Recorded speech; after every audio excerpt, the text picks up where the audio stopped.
bought another book on how to improve your marriage. But you know, there's so many doctors and psychologists out there, I didn't know which one would be exactly right for me. So I bought one I felt like would be on my level.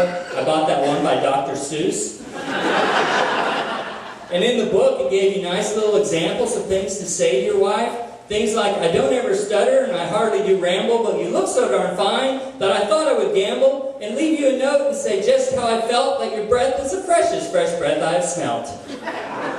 And your rump, oh that lump, so simply divine. With each step it jiggles some 59 times. Okay, I can do this. So I wrote her a note, went something like this. You don't look so good, you can't fix your hair, but I sure like the way you take off underwear. Thinking that's good stuff, I mean, for sure. Till I read the note she left for me, which was, not in a car, not in a bar. Not here or there, not anywhere. I would not, could not on a plane, I would not, could not in a train, not here or there, not anywhere. I do not like you, you jackass.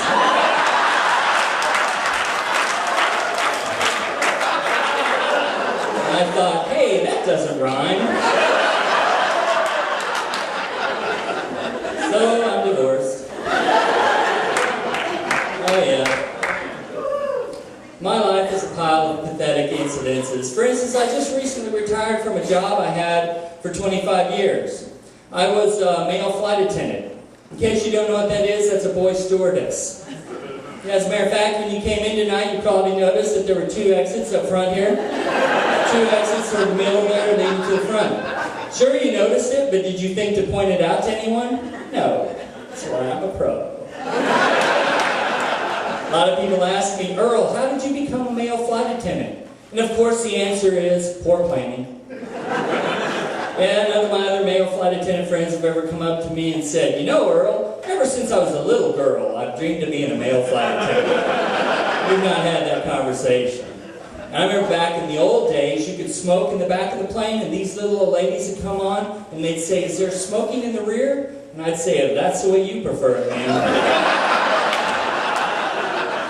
These young mothers would come on the plane, and sometimes their children wouldn't behave, and it'd be my job to do something about it. This one lady came on, her child would not stop screaming. I finally went up to her and I said, excuse me, ma'am, are you abusing this child? She said, no. I said, don't you think it's about time to try it?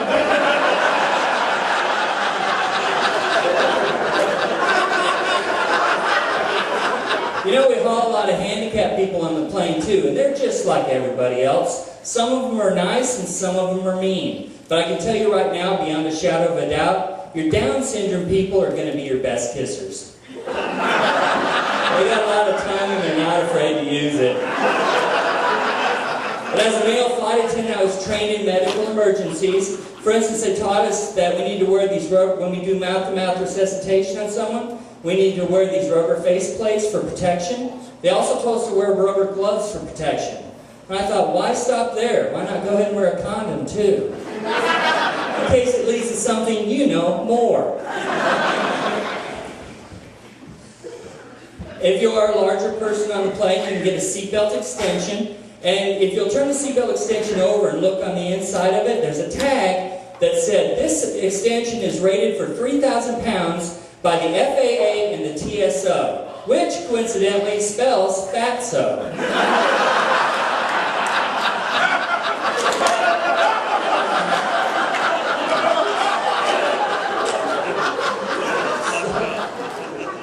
If you order coffee on the plane, don't use the same old cliche everyone else does, because it's very irritating to flight attendants.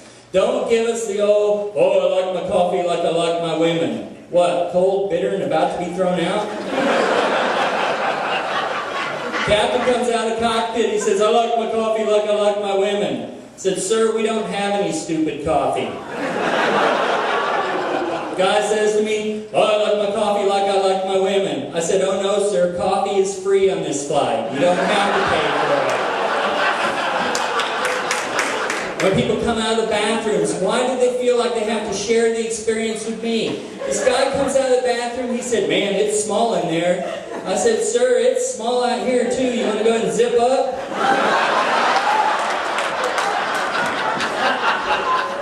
Of course, the male flight attendants, we have a stereotype, we have a reputation. Just a little audience participation. Shout out the first word to end this sentence. All male flight attendants are gay.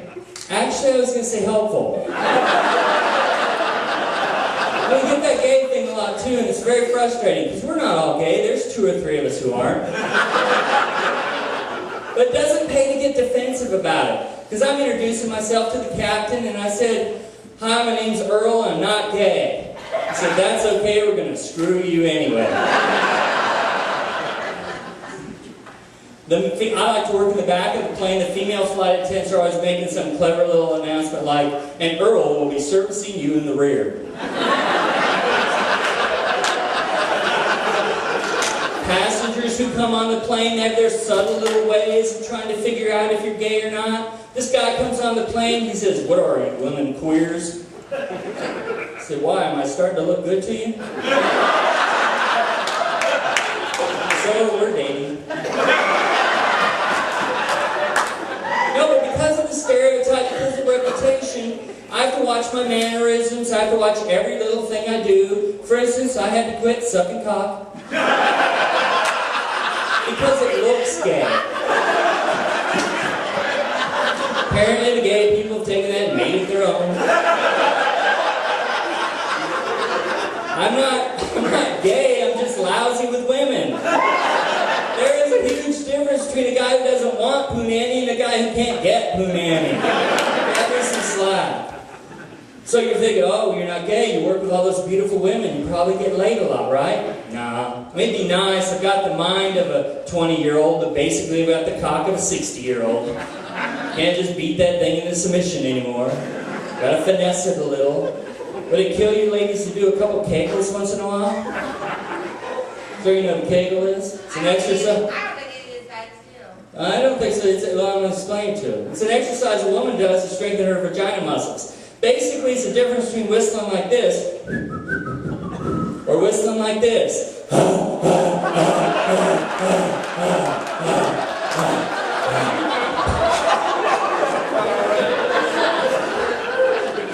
Little handy tip for you guys: if you can't have sex with a woman who does kegels, have sex with a woman who's a chain smoker. Because if she goes into a coffin jag, it's the same thing.